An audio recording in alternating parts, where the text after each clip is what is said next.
Morning routine po ulit tayo mga ka-surprise. Magandang umaga po sa lahat. Ayan. Nanalangin na po ako and magbabasa po ulit tayo ng Bible. So kung pina-follow nyo po yung mga recordings ko mga ka-surprise, nandito na po tayo sa aklat ng Isaías. Ayan. So kung gusto nyo po akong sabayan mga ka-surprise, sa aklat po ng Isaías, nandito po tayo sa chapter 1, verse 19. Or sa Tagalog po, Isaías, Kabanata 1, Talata 19. So, yun po. So, kung nandiyan na po kayo mga surprise, ganito po yung sinasabi. Kung handa kayong makinig, kakainin ninyo ang mabubuting bagay sa lupain. Pero kung tatanggi kayo at magre-rebelde, lalamunin kayo ng espada. Dahil si Jehovah ang nagsabi nito. So, ayun mga ka-surprise. Gusto ko pa sana bulay-bulay natin, gano'n. Subukan nga natin mga surprise. So, ang sabi dito, kung handa kayong makinig, kakainin ninyo ang mabubuting bagay sa lupain. So, makikinig tayo. Siyempre, pag nakikinig tayo mga ka-surprise, ginagamit natin yung tenga.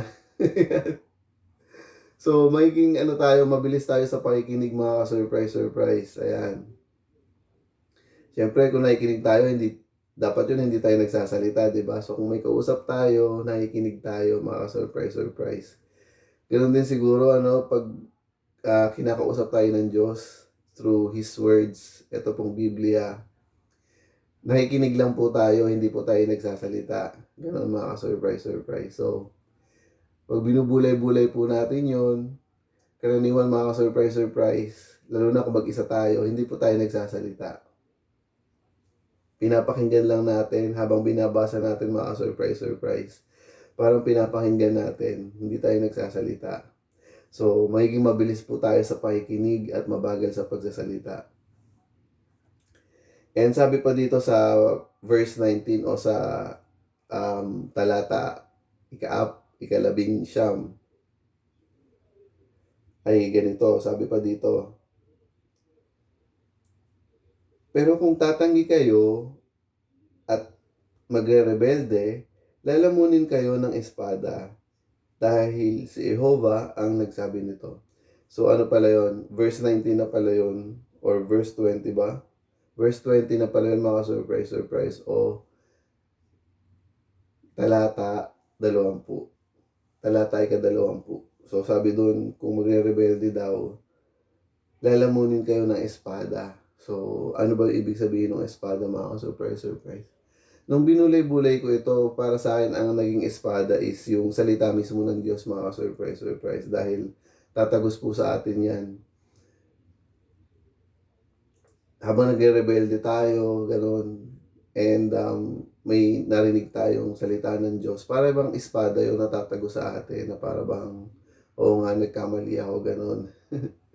So, yun po mga surprise, nakakatuwa po nakapagbasa na naman po tayo ng verse sa Bible. Ayun nga, and sabi ko nga, 2 verse lang sana, or 2 talata, pero, isang verse lang sana, o isang talata, pero nakadalawa po tayo mga surprise. So, masaya po tayo doon. So, ayun mga surprise, arin na natin ito, doon na natin para may content tayo. For the content nga lang ba? Hindi naman mga ka-surprise, may bago naman. Ayun.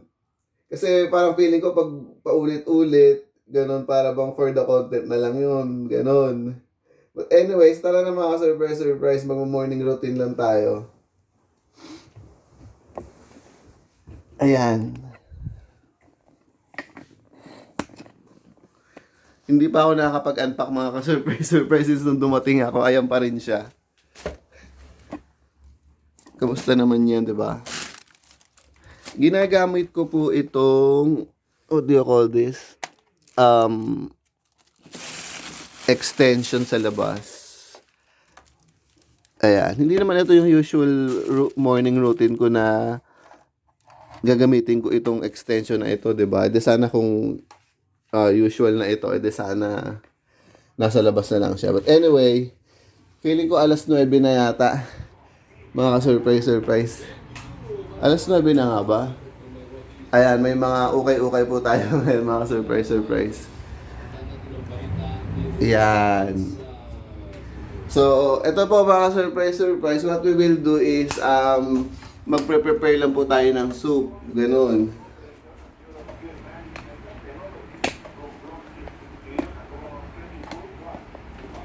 Yan. So, it is from leftover from dinner, ganun. I-prepare lang po natin. Pero amuin ko nga muna mga surprise. Kung gusto niyo po mapanood yung Knorr crab and corn soup video mga surprise. Ano nyo lang po? What do you call that? Tingnan nyo lang po, scroll down nyo lang po. It's not that far. Ganon. Amuin ko muna mga surprise. Ito yun. So kagabi yan. Ito yung natira. Ang dami, di ba? Ayan. Amayin ko nga muna. Oh, ayun, okay pa siya. I will trust my senses na okay pa siya. So, i-reheat lang na po natin siya mga ka-surprise. Ganyan.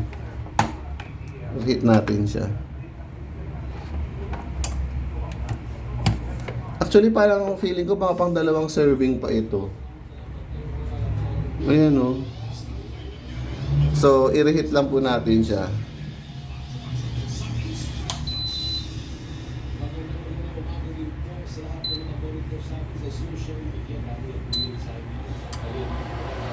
Ayan. Gawa tayo ng hot water mga surprise.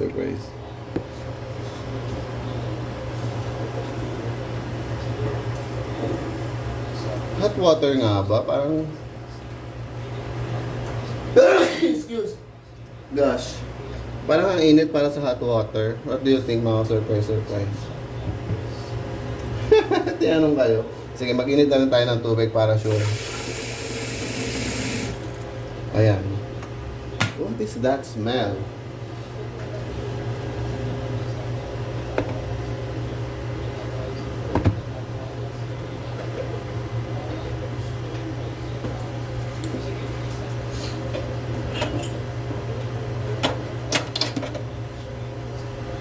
Ano kaya yung drinks natin? Magmi-mini-mini mo ulit po ba tayo mga surprise? Sige, magmi-mini-mini mo tayo.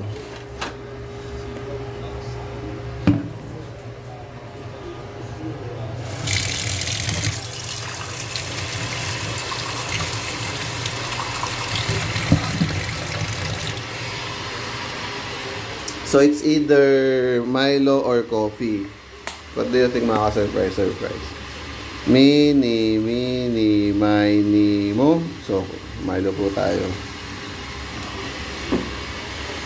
Ganun po yun mga ka-surprise. Pag nahihirapan kayo mag-decide minsan, hindi naman po laging syempre sa buhay, mini mo lang po tayo. Syempre, kung may principles po tayo na pwedeng makuha from the Bible, dun po tayo. Hindi po yung sarili lang nating opinion. Mga surprise. Ganun po yun.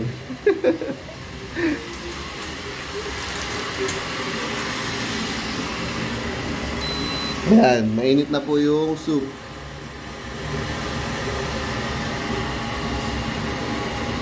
Mainit na siya, mga. Ito na tayo sa Milo. Dito na tayo sa Milo. Let's stir nga itong soup natin.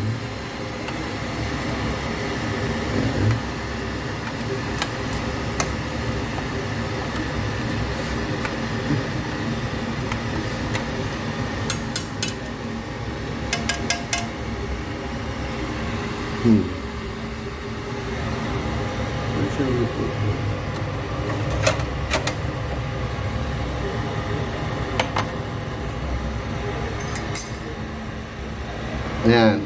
Sabi nga yan, take it easy. I-easyhan lang natin mga surprise. Or siguro yung Tagalog term is Kakalmahan lang natin, pero mas kakalmahan pa natin mga surprise. Ayan.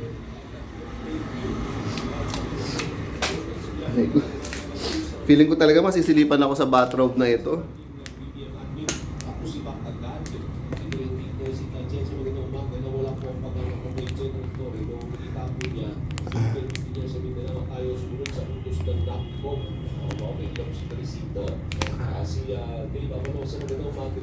Ayan, so yan na lang muna yung view natin mga ka-surprise.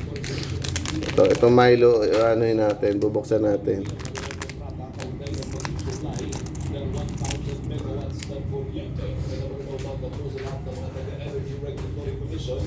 O meron kayong hearing din mamaya, open unbox session po yan. Or sa umpisa lang po ata dahil tatalakay na nila itong story rito.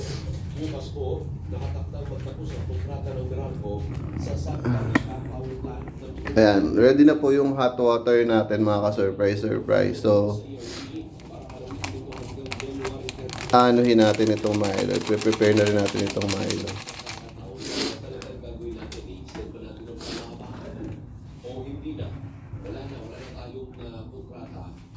January 2026. Sakaling payagan po ang extension, pinaniniwala ang sobrang supply ng Meralco. Yan. Tumaas ang hindi sa kuryente. Kasi ganyan po ang kontrata po dyan eh. Kapag kinontrata mo ang isang planta, gamitin mo man o hindi yung pasilidad, may babayaran ka. Ayan mga surprise. Yung guest ko po yung nanonood nito, hindi po ako. Hindi po ako nanonood ng morning news mga ka-surprise. What do you call that? Feeling ko taga may silipan ako dito. Para lamang magkaroon ng maraming reservang kuryente o supply ng kuryente ang Meralco. Ayan. Pero sakaling ibasura naman po ang Luzon, posible namang maapektuhan ang kabuang supply ng Luzon grid kung magdedesisyon ang first gen na huwag ng pagganahin ng Santa Rita Power Plant kapag Magano tayo mga ka-surprise. Maghanap tayo ng kung hindi kami magkakaroon ng kontrata sa Meralco, ibang ano. hindi na rin kami mag-produce ng kuryente. Gusto niyo ba akong makitang mag-browse ng ano, what do you call this, ng YouTube? Sige mga surprise. Tingnan niyo yung browsing natin. On how I browse. Again, hindi ko yan pinapanood yung mother ko yung nanonood niyan or yung guest natin. Ayan. Sa ano lang ako nanonood ng news mga surprise. Usually, 6:30 in the evening yon. Sabi nga nila, wala naman daw masamang manood ng balita, pero wag lang yung sobra-sobra na doon na umikot yung buhay mo sa balita. Ayan.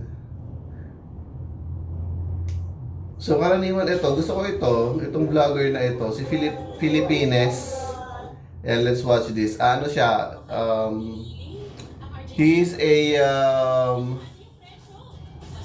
Russian vlogger.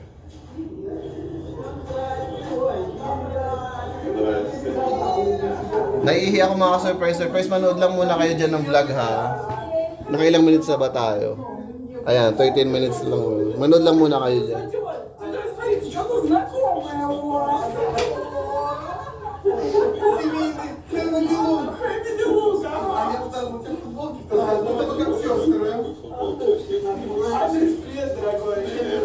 Какой ты белый, красивый. Мама, Нятрушка, ты красивый.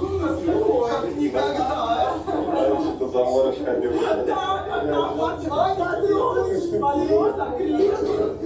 Вот как Филиппины животворящие делают. Я поражаю человека. Андрюша, разувайся, проходите. Рум-тур.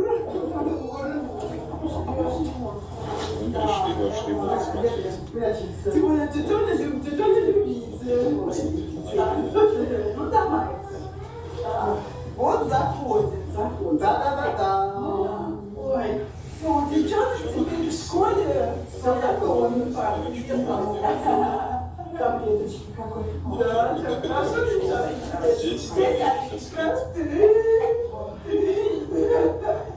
красота. Там Ксюшка. Девочка, дадите ручечку. Как бы, это не каждый свой. Папа будет одно, другое. Как же теперь я рассчитываю, что они будут. So yun mga ka-surprise. And ano naman, ganun lang usually yung morning routine natin. Ayun. I-push ba natin yung maglagay ako ng oil? Sige, para maglalagay ako ng oil. May chicken ako sa tungkol sa oil. Ito mga ka-surprise. Recently, kung yun nga, kung pina-follow nyo yung mga recordings ko, alam nyo naglalagay na po tayo ng oil sa buhok. Ganon. And what I found out mga ka-surprise, hindi lang ito pang style ng buhok, ganyan. Hindi lang pampaganda na parang shiny, gano'n. Ano to mga ka-surprise? I am using this to protect my hair, ganyan. Kasi pag humahaba na po yung buhok natin, dapat aalagaan na po natin, gano'n. Hindi na po pwede yung todo suklay ka na lang na gano'n. Todo suklay ka na ganyan. And mga surprise, ang hair po natin, tuwing nababasa po siya ng water and sinashampoo po natin, nawawala po yung natural oil ng hair natin. Kaya doon po nagiging para bang brittle yung hair natin. Alam mo yun, yung madaling maputol, dry, yung mga basta ang pangit ng itsura, gano'n na lang. So, yung water at saka yung shampoo, yun po yung number one source ng pagkasira ng buhok. Yun. Kaya ang ginagawa po natin, hindi naman po kasi pa pwedeng hindi ka maliligo or papaligo mo lang ng water nang walang shampoo. So kung gusto mo pa rin pong mag-shampoo, gusto mo pa rin pong mag-water, ganun mga ka-surprise. Oil po ang pang-protect mga ka-surprise. So let's say mga 2 hours bago ka maligo or let's say gabi ka naliligo. Sa morning pa lang, maglalagay na tayo ng oil mga ka-surprise. So ayan, 1 pump. 1 pump muna, ayan mga ka-surprise. This is argan oil mga ka-surprise from Bremod. I got this for around 200 pesos. Ayan. Kung may sale lang niya, kung may buy one take one lang sana niya, yun yung bibili natin. Pero wala po ako nakita, nagyan po ako. So, in morning pa lang po ngayon, aanuhan na po natin yung buhok natin. Lalagyan na po natin siya ng oil. Kasi sabi po nila, mga ka-surprise, ang buhok, meron po yung mga maliliit na butas. So, yung butas po na yun dapat, kokoberan natin ng oil para hindi siya papasukin ng tubig at ng shampoo pag naligo tayo. So, ganun po kasimple yung explanation nun, kaya tayo naglalagay ng oil. Hindi po para pampaganda lang and everything. Yun po yung naging pinaka main purpose ko, kaya ako naglalagay ng oil para matakpan yung mga butas na yun. Lalo na ako mga surprise, lalo na pag summer. Ano po, mga 3 times ako maligo. So kawawa po yung buhok ko na ang daming tubig na pumasok, ang daming shampoo na nailagay. So nawala na po yung oil ng buhok natin, nag-dry na siya. Pumangit siya mga surprise, ganun. So ito na pong oil yung remedy ko mga surprise. So I found out about that just through doing it. Kasi noong una, hindi ko naman alam kung ano talaga yung purpose ng pag-oil. So, para bang nag-experiment ako, parang wala namang masama sa experiment siguro na oil, ano. So, ayun nga. So, and then I later found out na, kaya pala ganun yung ginagawa ng iba. It's because they're protecting their hair. So, ayun mga surprise.